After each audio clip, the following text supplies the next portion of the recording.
রাস্তায় দেখতে চাই, আমরা সচিবালয়কে কোরআন দিয়ে চালাতে চাই, আমরা সংসদকে কোরআন দিয়ে চালাতে চাই। সব দেখা শেষ করেছি। আইয়ুবের শাসন দেখেছি, মুজিবের ভাষণ শুনেছি, জিয়ার খাল কাটা দেখেছি আমরা। আর আপনাদের সাবের এই রংপুরের চাচাইর সাবের তাল বেতাল দেখেছি আমরা। আর বিগত সময়ে 16-17 বছর দেখেছি শুধু হরতাল আর হরতাল। সব থেকে শেষ আগামীর বাংলাদেশ হলো কোরআনের আলোকিত বাংলাদেশ। হাত উঁচু করে দেখা।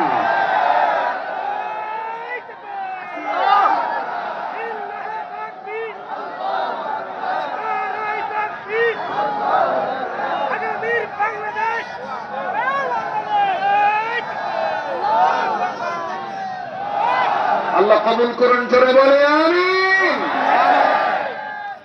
আমাদেরকে অনেক গালি দিয়েছে, রাজাকার বলেছে, আমাদেরকে জঙ্গি বলেছে, আমাদেরকে সন্ত্রাসী বলেছে, অনেক গালি দিয়েছে, আমরা শুনেছি।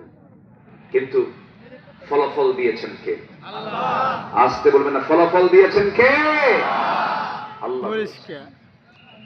একটু ধৈর্য ধরুন, কথা এখনো অনেক পড়ে আছে, আমরা আস্তে আস্তে করে শুনবো আজকে। জোরে বলি ইনশাআল্লাহ। আমার পাশে মাওলানা মহোদয় উনি বলছেন, আমি আলোচনা বসে শুনিনি, আপনার সরাসরি শোনা হয়নি, আজকে বসে থাকবো। আমি তো ভয় পাচ্ছি, এত বড় আলেমী দ্বীন, এখানে অনেক আলেম আছেন যারা আমাকে সকাল সন্ধ্যা পড়াতে পারবে।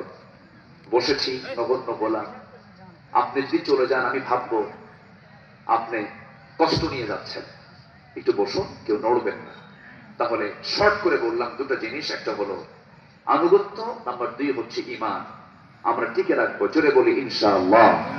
আর জোরে বলি ইনশাআল্লাহ। ঈমান আনা সহজ, টিকে রাখা বলেন, টিকে রাখা কঠিন। আমার দেশে এমনও আলেম আমরা দেখেছি, এখনো দেখছি, যারা স্বার্থের পেছনে দৌড়াচ্ছে। আছে না নাই? আছে না নাই? দৌড়াচ্ছে তারা। সরকারের টাকায় কেউ জেলখানার ভাত জোটে কারো, আবার সেই সরকারের টাকায় আবার কেউ হজে যায়। আছে কিনা বলেন? সরকারের টাকায় যাওয়া যে আলেম হজে যাচ্ছে, আর সরকারের টাকায় যে জেলখানার খাবার খাচ্ছে, দুই আলেম কে এক? দুই আলেম কে এক নয়। এটা মাথায় রাখতে হবে।